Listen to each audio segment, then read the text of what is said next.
You are listening to the Objects of Affection collection. Study 188, the object that must never be cleaned. On the first object a person loves, and on the questions this institution is not allowed to ask about it, the most intense relationship most people will ever have with a physical object happens before they are 5 years old, to a thing of no market value whatsoever, and ends without anyone recording that it happened. This institution names affection as one of the 7 territories of its field of inquiry. Measured across 180 published studies, affection appears in the titles of 8, several of which are the institution's own name. The base case of the founding question has never been a subject here, and it has been available the entire time. What Winnicott actually described the clinical account is D.W. Winnicott's transitional object, set out in a paper read to the British Psychoanalytical Society in 1951 and published in 1953, and later collected in Playing and Reality. It is the blanket, the corner of a sheet, the soft toy, the infant's first possession that is understood as not being part of the self. 4 of its properties are worth stating exactly, because each one contradicts something this institution normally assumes. The child originates it. Nobody selects the transitional object on the child's behalf. Parents supply candidates and the child confers the status, and it cannot be conferred by anyone else. A replacement bought in identical form does not inherit it. It must survive being hated. Winnicott is specific that the object is loved and also attacked, and that it must endure both. An object that could only be treated gently would not do the work. It must not be changed, except by the child. This is the property nearest to this institution's own concerns and the furthest from its practice. It must not be washed. Parents understand this and comply. The accumulated dirt, wear and smell are not damage to the object. They are the object. A conservation prohibition, arrived at without a profession, consider the 4th property against everything this institution has published on keeping. A study earlier in this sequence argued that repair is the clearest evidence of an intention to keep, and that the market treats it as a defect. The transitional object goes further and in the opposite direction. Here the intervention itself is forbidden. Not merely undocumented, not merely undervalued, prohibited and prohibited by common consent, in millions of households, with no professional body, no code of ethics and no training. A conservator working to museum standard would wash it, stabilize it, repair the seams and document the treatment. Every one of those acts would destroy the thing. The object's value is located precisely in the accumulated record of its use, which is to say in exactly the material a conservation profession exists to remove. The first object a human being loves is one that must never be cleaned, never be mended by another hand, and never be replaced by an identical copy. Every instrument this institution has built would damage it. The provenance question that must never be asked, the sharpest point, is the one Winnicott made about method rather than about objects. The transitional object sits in a paradox. It is a possession, it is not simply an internal object, and it is not simply an external one either. Winnicott's instruction to clinicians was that this paradox is to be accepted and not resolved. The question of whether the child found the object or made it is not to be put. Read that as a provenance rule, because that is what it is. Here is a class of object whose origin must deliberately never be established, and whose meaning would be destroyed by establishing it. This institution's entire method is the opposite instruction. It asks where a thing came from, who held it, what was promised with it, and whether the account is true. Material singularity asks that singularity be earned in the object and demonstrable there. The transitional object is unrepeatably singular to one person, and its singularity is not demonstrable at all, cannot be transferred and evaporates on inspection. That is not a failure of the framework. It is the boundary of it, and knowing where a method stops is worth more than extending it until it explains everything. Someone did build the instrument, and it works by giving up on the object. 2 institutions have solved this problem, and both did it by inverting the accession. The Museum of Broken Relationships in Zagreb collects ordinary objects donated at the end of relationships, each accompanied by a text its donor wrote. Its collection is made of things with no market value at all. A toy, a garment, a key. The Museum of Innocence in Istanbul, built around a novel, assembles everyday objects into a record of an attachment. In both cases the object is not the evidence. The text is. The donor supplies the account, the institution accepts it without verification, and the object's function is to give the account something to stand next to.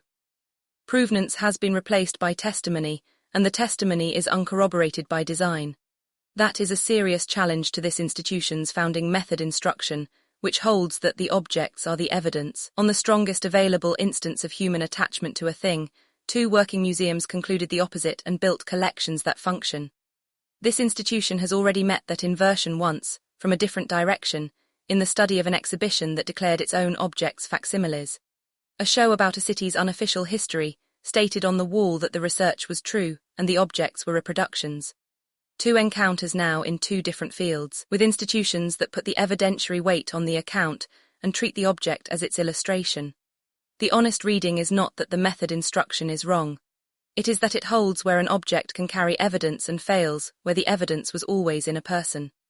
Knowing which of those 2 situations you are in is the actual skill, and this institution has not previously had to distinguish them because it only ever studied the first.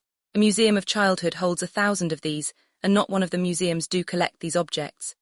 Bears, dolls, blankets and soft toys sit in accessioned collections, and a National Museum of Art and Design holds childhood material of exactly this kind, catalogued, conserved and displayed to professional standard. Read one of those catalogue entries and notice what it contains. Maker, date, material, construction, condition, provenance where known. It is a complete and competent record of a manufactured article. It is not a record of a transitional object, and it cannot be. The property that made one particular bear the thing it was is a relationship held by one person, and the relationship does not travel with the article. What the museum accessioned was the shape. So an institution can hold 1,000 of these objects, and not one instance of the phenomenon this study is about, and can do so while its documentation is faultless. That is a stronger statement than the usual complaint about museums flattening meaning. Nothing was flattened. The evidence simply did not survive the transfer because it never resided in the article at all. It also explains why conservation is the wrong instrument rather than a badly applied one. The burden of preservation assumes that what is worth keeping is in the object and can be stabilized there. Here the material that carries the meaning is the where, and the where is only meaningful to the one person who put it there. Stabilize it and you have preserved a soiled toy. Nothing has been saved because the thing that mattered was never a property of the fabric. It is not lost. It is decathected. The ending is as unusual as the beginning. The transitional object is not, in the ordinary case, thrown away, lost, sold, or grieved. Winnicott's description is of a gradual loss of meaning. The object is not mourned, it simply ceases to be invested, and its significance diffuses across a widening field of cultural interests. The blanket is not renounced.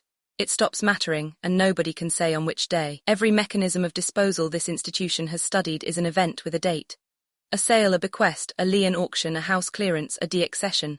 This one has no date and no transaction, and it is the single most common way a deeply valued object ceases to be valued. There is no vocabulary here for it, and the ordinary word outgrown describes the person rather than the relationship. What it costs this institution to have missed it. Every instrument this institution owns fails on this object, and the pattern of failure is informative. It has no market price, so valuation cannot see it. It has no chain of custody, so provenance cannot. It is never insured, so no schedule records it. It cannot be repaired, so a maintenance log is prohibited. It cannot be transferred, so a custodian's contract has nothing to bind. It is not inherited and it is not discarded. An object that the entire apparatus is blind to, and that is simultaneously the strongest instance of the phenomenon the apparatus was built to study, is a finding about the apparatus. The gap analysis that produced this study predicted that the keeping half of an object's life would need vocabulary the current lexicon does not carry, because that lexicon was built against luxury and the market. This is the clearest case yet. There is no term here for an attachment that is total, unpriced, untransferable and self-extinguishing, and the absence of the term is why the subject was never picked. What is not established here? Winnicott's account is summarized from secondary reference material and from the standard description of the 1953 paper. The primary text has not been read in full for this study, and any further work should begin there rather than here. The formulation about the paradox being accepted rather than resolved is reported as the standard reading of his instruction and is not quoted.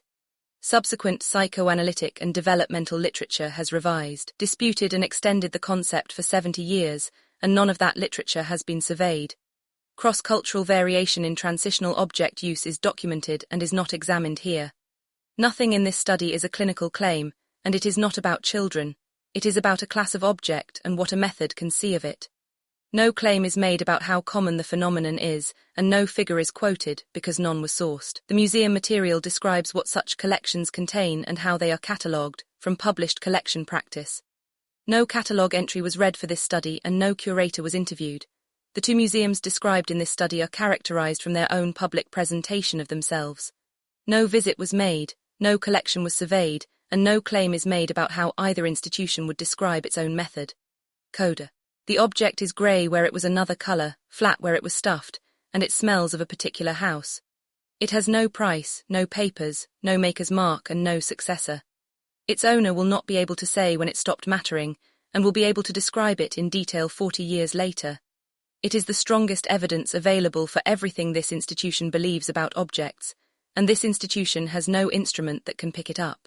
This has been a study from the Objects of Affection collection, a critical art research institution operating under the framework of post-luxury conceptual functional art. Read the full research at objectsofaffectioncollection.com.